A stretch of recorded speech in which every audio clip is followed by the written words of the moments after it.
প্রোগ্রামে আসার মতো তৌফিক দিয়েছেন যে আল্লাহ, সে আল্লাহর প্রতি কৃতজ্ঞতা স্বীকার করে সবাই বলে নেই আলহামদুলিল্লাহ। সম্মানিত সুধী মণ্ডলী, আজকে আমি আপনাদের সাথে সূরাতুল মুদ্দাসসিরের 40 থেকে 46 নম্বর আয়াত, এই 6টা আয়াতের প্রেক্ষিতে আমি কিছু কথা আপনাদের সাথে শেয়ার করব। মা তাওফীকি ইল্লা বিল্লাহ। মানুষ যতগুলো কারণে জাহান্নামে যাবে, যে যে অপরাধের কারণে জাহান্নামে যাবে, এরকম 4টি অপরাধ, 4টি খারাপ অভ্যাস, যে 4টি খারাপ অভ্যাসের কারণে মানুষ জাহান্নামে যাবে, সেই 4টি অভ্যাসটি আজকে আমি কথা বলবো, যাতে করে আমরা এই অভ্যাসগুলো আমাদের জীবন থেকে বাদ দিয়ে, জাহান্নামের স্থান বাদ দিয়ে আমরা জান্নাতে যেতে পারি বলে ইনশাআল্লাহ। আল্লাহ রাব্বুল আলামিন জাহান্নামীদেরকে জিজ্ঞেস করবেন, আনিল মুজরিমিন মা সালাকাকুম ফি সাকার। সাকার হলো জাহান্নামের একটা স্তরের নাম। জাহান্নাম একটা স্তর হলো 7টা। কয়টা? 7টা। তার একটা স্তরের নাম হলো সাকার। আল্লাহ রাব্বুল আলামিন অপরাধীদেরকে জিজ্ঞেস করা হবে, মা সালাকাকুম ফি সাকার, কোন অপরাধের কারণে আজকে তুমি জাহান্নামের সাকার নামক জাহান্নামে আসলে? কোন কোন অপরাধের কারণে? সেখানে 4টা অপরাধ সেদিন জাহান্নামীরা বলতে থাকবেন। সেই 4টা অপরাধগুলো কি কি আপনারা একবার শুনতে থাকি। জাহান্নামীরা বলবেন, ক্বালু লাম নাকু মিনাল মুসাল্লিন ওয়া লাম নাকু নুতঈমুল মিসকিন ওয়া কুন্না নাখুদু মা'আল খাইদিন ওয়া কুন্না নুকাযযিবু বিয়াউমিদ্দিন। এক নম্বর বলবেন আল্লাহ, ক্বালু লাম নাকু মিনাল মুসাল্লিন, তারা একটা কথা প্রথম বলবেন, আল্লাহ আমরা পৃথিবীতে থাকা অবস্থায় সবকিছু করেছি, নামাজ পড়ি নাই। তাহলে জাহান্নামে যাওয়ার অন্যতম কারণ কি? নামাজ না পড়া। তারা বলবেন, আল্লাহ আমি সব করেছি, কি করি নাই? মালয়েশিয়া থেকে কি করি নাই? বাংলাদেশে থাকা অবস্থায় কি করি নাই? শুধু একটাই করি নাই, সেটা হলো নামাজ পড়ি নাই। আল্লাহ বললেন, সব করতে পারলা, 24 ঘন্টার ভিতরে 1 ঘন্টা কি সময় পাও নাই? আমার হুকুম 5 ওয়াক্ত নামাজ পড়ার কি সময় পাও নাই? ক্বালু লাম নাকু মিনাল মুসাল্লিন, আল্লাহ আমাদেরকে আরেকবার পাঠাও, এইবার পাঠালে আর 1 ওয়াক্ত নামাজ ছাড়বো না। সেই দিন আর কোনো সুযোগ দেওয়া হবে। 2 নম্বর বলবেন, ওয়ালাম নাকু নুতঈমুল মিসকিন, আমার সামনে ক্ষুধার্ত মানুষ ছিল, আমার সামনে অনেক মানুষ অর্থ কষ্টে জর্জরিত ছিল। রব্বুল আলামিন, ওয়ালাম নাকু নুতঈমুল মিসকিন, আমি পেট ভরে খেয়েছি, আমার পরিবারকে খাওয়াইছি, আমি আমার বন্ধু বান্ধবদেরকে নিয়ে ভালো ভালো রেস্টুরেন্টে আড্ডা দিয়েছি, খাবার খেয়েছি।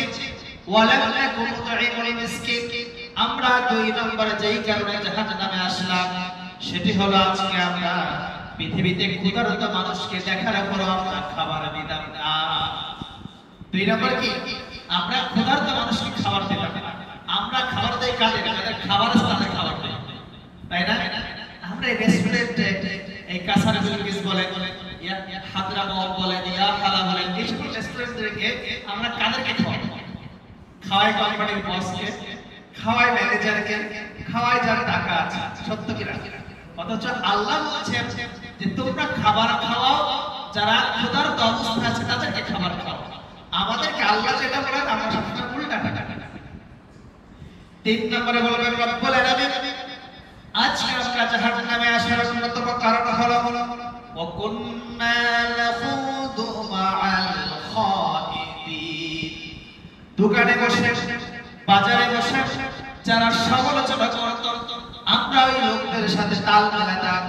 আমরাও দোকানে বসে ওয়া কুন্না নাখুদু মা'আল খাইদিন, আমরা সমালোচনাকারীদের সাথে আমরাও সমালোচনায় জড়িয়ে যেতাম।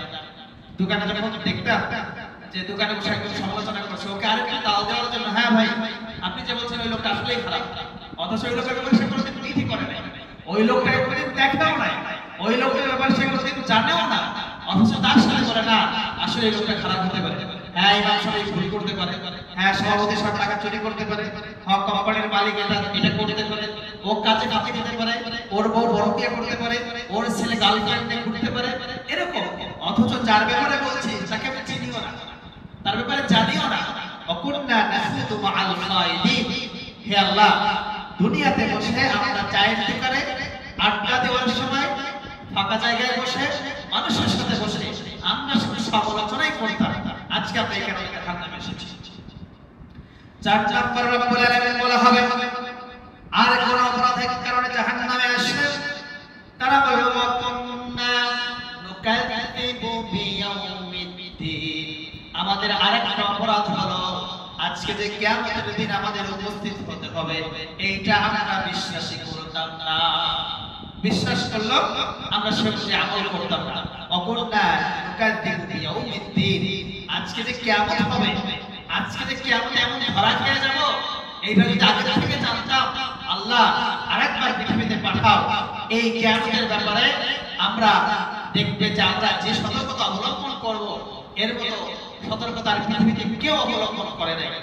জাহান্নামীরা যখন জাহান্নামে যাবে, জাহান্নামের ফেরেশতাদেরকে ডাকা হবে যে আজকে যে আমরা জাহান্নামে এসেছি, আমরা তো আর সহ্য করতে পারছি না, আমাদের জন্য কিছু একটা বন্দোবস্ত করো। জাহান্নামের পুরো অবস্থায় তাত্তাবি আলাল আফিদা, জাহান্নামের আগুন প্রথমেই মানুষের কলিজাটা পোড়ায় দিবে। সেই কলিজা পুড়তে পুড়তে মানুষ হাওমাও করে বলবে আজকে আমাদেরকে একটু বাঁচাও। জাহান্নামের ফেরেশতারা ভ্রুক্ষেপই করবে না। জাহান্নামের ফেরেশতাদের মালিক সরকার নাম হলো মালিক। মালিককে বলবে মালিক, আজকে আমাদের জাহান্নামে পুড়ে ছারছার হয়ে যাচ্ছে, আমরা তো একবারে কয়লা হয়ে যাচ্ছি, আমাদের জন্য একটু কিছু ব্যবস্থা করো, আমাদের কথাগুলো শোনো। জাহান্নামের ফেরেশতা মালিক 1000 বছর পরে বলবে, 1000 বছর পরে ডাক শোনার পরে বলবে কি বলতে চাও বলো। কত বছর পরে? 1000 বছর পরে যখন মালিক যখন বলবে আমি কিছু করতে পারবো না, তখন জাহান্নামের ভাববে যে পৃথিবীতে কেউ কিছু করতে পারে নাই, হয়তো বা দয়াময় আল্লাহ কিছু বলবে। জাহান্নামীরা ডাকতে ডাকতে আল্লাহকে যখন ডাকবেন, কত হাজার বছর পরে আল্লাহ জবাব দিবেন। জবাব দিয়ে একটা কথাই বলবেন, আজকে কোনো কথা বলবে না, জাহান্নামে পড়ে থাক, আমি কিছু করতে পারবো না। এজন্য ভাইরা, জাহান্নামে কেউ আমরা যেতে চাই না, যেতে চাই? তাহলে জাহান্নাম থেকে বাঁচার জন্য আল্লাহ রাব্বুল আলামিন কোরআনুল কারীমে 4টা গুণ বলেছেন। কয়টা? এই 4টা গুণ আমাদেরকে অর্জন করে এই বদৌলতে আমাদের সেই ভালো গুণগুলো অর্জন করতে হবে। 1 নম্বর হলো আমরা কি ছাড়বো না? নামাজ ছাড়বো না। কি ছাড়বো না? 2 নম্বর আমরা খাবার দেব কাদেরকে? গরিব মিসকিন ক্ষুধার্ত ব্যক্তিকে। 3 নম্বর হলো আমরা সমালোচনাকারীদের সাথে সমালোচনা করব না। 4 নম্বর হলো আমরা কিয়ামতের ব্যাপারে অবিশ্বাস করব না। এখন বলতে পারি আমরা তো সবাই বিশ্বাস করি, এই মুখে বললে বিশ্বাস হবে না, কাজে আমাদেরকে প্রমাণ করতে হবে। ঠিক আছে ইনশাআল্লাহ? আল্লাহর নবীর একটা হাদিস বলে আমি শেষ করতে চাই। আর আব্দুল্লাহ ইবনে সালাম রাদিয়াল্লাহু তাআলা আনহু তিনি বলেন যে আল্লাহর নবী বলেছেন আইয়ুহান নাস আফশুস সালাম ওয়া আতইমুদ দুআ ওয়া সাল্লু বিল লাইল ওয়ান নাস ইয়াম তাদখুলুল জান্নাতা বিসালাম। তোমরা যদি জান্নাতে নিরাপদ হিসেবে, নিরাপত্তার সাথে যদি জান্নাতে যেতে চাও, আমি রাসূলুল্লাহ তোমাদেরকে 3টা কাজ বললাম। কয়টা? 1 নম্বর হলো আফশুস সালাম, সালামের প্রচলন ঘটাও। অথচ আমরা সালাম দিলে যে কৃপণতা করি, মনে হয় যে আমরা আমাদের পকেট থেকে টাকা চলে যাচ্ছে। অথবা আমি যদি একটু ম্যানেজার হই, আমার নিচে যে কাজ করে তাকে সালাম দিলে আমরা নিজেকে ছোট মনে করি যে সে আমার আন্ডারে কাজ করে, আমি সালাম দিব।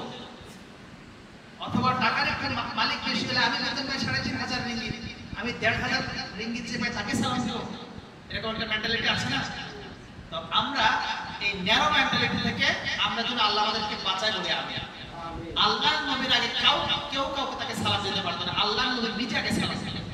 তাহলে আল্লাহ বলেছেন জান্নাতে যদি নিরাপত্তার সাথে প্রবেশ করতে চাও, তোমাদের টাকা চাচ্ছি না, পয়সা চাচ্ছি না, তোমাদের কাছে একটা জিনিস চাচ্ছি, সেটা হলো তোমরা সালামের প্রচলন দাও। কিসের প্রচলন?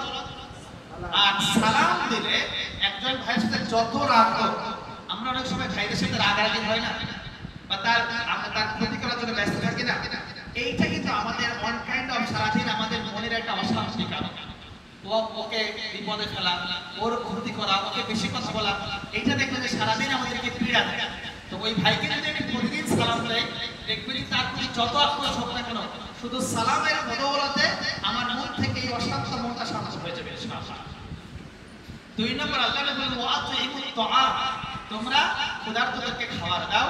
3 নম্বর বলে ওয়াসাল্লু বিল লাইলি ওয়ান নাসু নিআম, মানুষ যখন ঘুমিয়ে পড়ে, পৃথিবী যখন নিস্তব্ধ হয়ে যায়, তখন তোমার একটা সত্তা তিনি ঘুমান না, তিনি বলেন আল্লাহ, সে আল্লাহর সাথে একটু কথা বলো, তখন তোমরা নামাজ পড়ো। ওয়াতাদখুলুল জান্নাতা বিসালাম, এই 3 কাজ যদি করতে পারো আল্লাহ তোমাদেরকে নিরাপত্তার সাথে জান্নাতে প্রবেশ করাবে। সুবহানাল্লাহ। আসুন আমরা সূরাতুল মুদ্দাসসিরের আলোকে এবং আল্লাহর নবীর এই হাদিসের আলোকে আগামী দিনগুলোর জন্য আমরা পরিচালনা করতে পারি। আল্লাহ রাব্বুল আলামিন আমাদের সেই তৌফিক দান করুন, আমিন। ওয়া আখিরু দাওয়ানা আলহামদুলিল্লাহি রাব্বিল আলামিন, ওয়াসসালামু আলাইকুম ওয়া রাহমাতুল্লাহি ওয়া বারাকাতুহু।